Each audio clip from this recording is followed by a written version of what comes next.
आज जो भागवत कथा में चरित्र चित्रण है उनके विषय में आप सभी को सर्वप्रथम तो जय श्री कृष्ण, जय सिया राम। परिचय तो ठाकुर जी के दास के रूप में ही हैं। पुरुषोत्तम कृष्ण गोस्वामी गुरुदेव के द्वारा दिया हुआ केवल एक नाम है, लेकिन नाम का जो प्रभाव है वो जीवन में बहुत ज़्यादा है।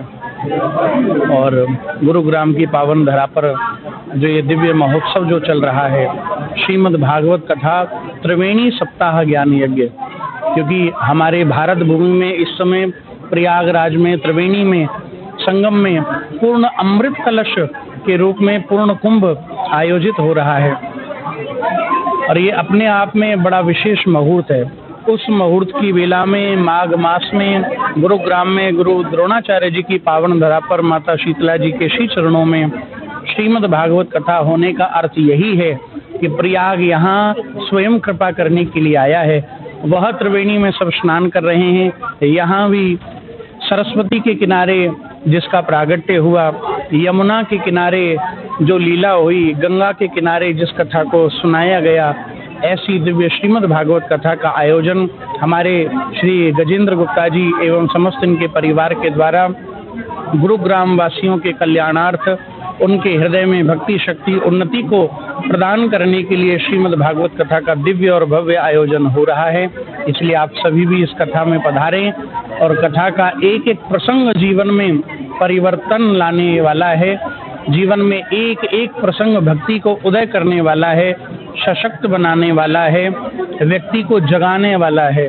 इसलिए सनातन संस्कृति, सनातन धर्म के लिए आज के समय में श्रीमद् भागवत कथा केवल कथा नहीं रह गई है, वो जन जागृति का सबसे बड़ा महाकुंभ बन गया है। यह कुंभ तो 144 वर्ष बाद आया है, लेकिन ये श्रीमद् भागवत कथा प्रति सप्ताह जगह जगहों पर गर्जना करते हुए दिव्य सनातन के महाकुंभ की हम सबको ये शिक्षा दे रही है कि आओ सब पधारो और आकर के इसमें ज्ञान की डुबकी में गोता लगाओ और अपने जीवन को सदा सर्वदा के लिए त्रिवेणी के संगम में स्नान करके कल्याण में बना लो। इससे जीवन संवरेगा, व्यवहार संवरेगा, चरित्र संभलेगा। नव युवा पीढ़ी के लिए, बालकों के लिए, युवाओं के लिए, वृद्धों के लिए, सबके लिए ज्येष्ठ और श्रेष्ठ बनाने वाली ये जो कथा है वही श्रीमद् भागवत कथा है, जिसको बालकपन में ध्रुव और प्रहलाद ठाकुर को पा लेते हैं, जिसमें अर्जुन भी भगवान से संबंधी होने के बाद भी अपना गुरु और परम मित्र मानता है। तो ठाकुर जी और ये सनातन धर्म आपको अपनी ओर आकर्षित ही नहीं करती, आपकी अपनी ओर केवल आमंत्रित नहीं करती, आपको अपनाने के लिए बैठी है।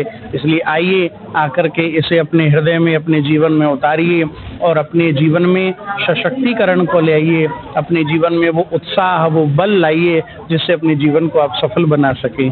आप सभी को सादर जय श्री कृष्ण। इस आनंद को आप सदा ऐसे ही पान करते रहें।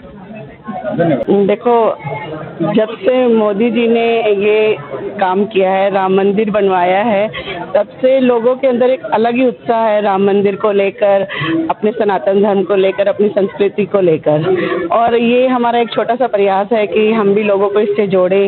इस भागवत में क्या है, ये लोगों को जीने का तरीका सिखाती है। तो इसमें हमारा फर्ज बनता है कि युवा बच्चों को, बुजुर्गों को, अपनी फैमिली को, सभी को लेके आएँ, उनको बताएं कि हमारी सनातन संस्कृति क्या कहती है और उन्हें जीवन जीने का तरीका पता चले। और इसमें ये नहीं कि केवल जीने का, वो कुछ लेके जाएं अपने घर और उसको अपने जीवन में उतारें। तो ये एक भागवत कथा जो ये एक माध्यम है कि लोगों को सनातन की तरफ जोड़ने का, और एक हमारा छोटा सा प्रयास है। जी, आपने जिक्र किया कि बच्चे और युवाओं को साथ लेकर के आए, जिनसे उनको बहुत कुछ मिले, लेकिन आज के समय में लोग ऐसा नहीं कर पाते। तो उन्हें क्या मैसेज आप देंगे ताकि वो ज़्यादा से ज़्यादा युवा और बच्चों को साथ लाए अपनी माँ में?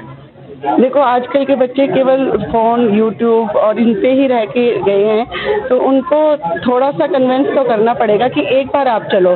बाकी हमारे गुरुजी की वाणी ऐसी है, जो एक बार सुन लेता है वो बार बार अपने आप ही आ जाता है। तो ये तो एक बार माँ बाप को थोड़ा सा परिश्रम करना पड़ेगा अपने बच्चों को लाने के लिए।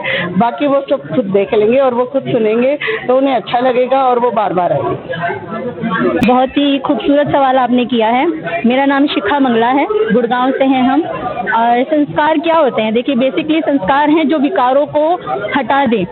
आप बच्चों को कुछ भी सिखा नहीं पाएंगे, जो कि मैंने गुरुजी से ही सीखा है। जब आप खुद अपने दिनचर्या में छोटी छोटी प्रैक्टिसेस करते हैं और जब वो बच्चा आपको देखता है तो वो फॉलो करता है। बच्चा हमेशा फॉलो ही करता है, बच्चे को कभी आप नहीं सिखा पाएंगे। तो मैं वही करती हूँ, जैसे अगर हम जल्दी उठ रहे हैं तो बच्चे भी एक टाइम के बाद में, ऐसा नहीं है कि आप शुरू से ही बच्चे को सिखाएंगे, एक टाइम के बाद में बच्चे भी जल्दी उठना शुरू हो जाएंगे। हम राधा रानी की पूजा करते हैं, बच्चे हमसे ज़्यादा अच्छी पूजा करते हैं। हम ठाकुर जी को भोग लगाते हैं। बच्चों को अब एक आदत बन गई है कि घर में जो भी आएगा पहले वो ठाकुर जी को भोग लगाएंगे। तो ऐसी छोटी छोटी प्रैक्टिसेस हैं जो हम संस्कारों का जिनको नाम दे देंगे, लेकिन अगर हम किसी के पाँव छू रहे हैं, बच्चे आते हैं उनको नहीं पता है किसके पाँव छूने हैं। घर में अगर हमारी मेड भी आ रही है तो वो पाँव छुएंगे। ये एक संस्कार हमने बिल्डअप कर दिया है। तो यही बेसिकली संस्कार है, जो आप अच्छी प्रैक्टिसेस अपने बच्चों के सामने करेंगे वो अंत में संस्कार बन। सबसे पहले तो सब पूरे गुरुग्राम वासियों को, हरियाणा वासियों को जय श्री राधे, जय श्री कृष्णा। मैं डॉक्टर गजेंद्र गुप्ता। आज जो श्रीमद् भागवत कथा जो चल रही है, यह आज का तीसरा दिवस था, तृतीय दिवस था। आज प्रहलाद अवतार हुआ है और ये मेरा बड़ा सौभाग्य है कि हमारे गुरुजी पुरुषोत्तम कृष्ण गोस्वामी जी नंदगांव वाले मेरे आग्रह पे मेरे यहाँ भागवत करने आए। मेरे मित्रों के साथ, मेरे इस मित्रों के साथ, मेरे परिवार सब लोग जो हैं बहुत ही भागवत का, उनके मुखरा बिंदु से जो भागवत हो रही है, हजारों लोग आ रहे हैं बहुत ही चाव से, बहुत ही भाव से उनके प्रवचनों को, उनके सब चीज़, उनको ज्ञान को सुन रहे हैं और हम बड़ा ही लाभान्वित हो रहे हैं। और मैं अपने आप को और मैं अपने परिवार को बड़ा ही सौभाग्यशाली मानता हूँ कि उनसे मेरा प्रिंस लाला ने मेरा परिचय कराया 3 साल पहले और आज मेरे वो गुरु हैं, मेरे इष्टदेव हैं। मैं उनके श्री चरणों में प्रणाम करते हुए पूरे गुरुग्राम की, पूरी हरियाणा की सुख समृद्धि की इस भागवत के द्वारा मैं चाहता हूं कि सब लोग तरक्की करें, सब भाव से बढ़े, सब युवा, सब हर मेरी मातृशक्ति सभी को इस भागवत का प्रसाद मिले। जय श्री राधे। मैं सीए सुधीर गुप्ता अपने आप को सौभाग्यशाली समझता हूँ कि श्रीमद् भागवत में मुझे सुनने का, बैठने का और सुनने का सौभाग्य मिला है। तो ये हमारे सनातन की परंपरा को जीवंत रखने का एक साधन भी है कि हम इस तरह के आयोजन करते रहें। और अभी तो प्रयागराज में कुंभ चल रहा है, तो बहुत ही श्रेष्ठ दिवस है ये आज के। और अभी कल एकादशी के दिन ही संयोगवश ये श्री कृष्ण का और काटोत्सव का आयोजन होने वाला है। तो ये भी एक बहुत अच्छी शुभ लक्षण है हमारे इस आयोजन का। धन्यवाद। प्रिंस मंगला, गुरुग्राम से। आपको यही बताना चाहूँगा कि इस भागवत कथा के माध्यम से हमारे जो छोटे बच्चे और युवा हैं वो इससे बहुत प्रेरित हो रहे हैं और अपने सनातन धर्म के बारे में उनको जानकारी मिल रही है कि हमारे सनातन धर्म में क्या है। तो इसलिए छोटे बच्चों का स्वरूप, प्रहलाद जी का स्वरूप बनवाया, इससे जाके और बच्चे प्रेरित हों क्योंकि हमारे सनातन धर्म में क्या क्या हुआ था, क्या क्या हो रहा है। और कुदरती ये सहयोग है कि कल एकादशी है और हमारे कृष्ण लाला का जन्म कल एकादशी के उत्सव पे ही होगा। ये एक सहयोग ऐसा बना है।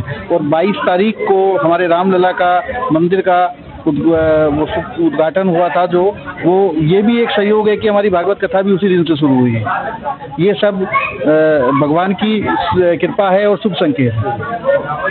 धन्यवाद। आज तृतीय दिवस है, ये भागवत पुराण का भागवत हो रही है 7 दिन की।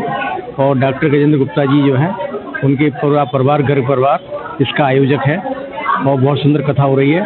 कल जो है कृष्ण कृष्ण जी का प्रकाट उत्सव है। आज राधा जी का जन्म हुआ है और कल चौथा दिन भागवत को हो जाएगा। बहुत सुंदर भागवत हो रही है, बहुत श्रद्धालु यहाँ पहुँच रहे हैं और धर्म लाभ उठा रहे हैं। जय श्री राधे। मंगला, गुरुग्राम निवासी, मंगल गोत्र से। ये भागवत का प्रायोजन हमारे रिश्तेदार ये हैं श्री गजेंद्र जी के सानिध्य में।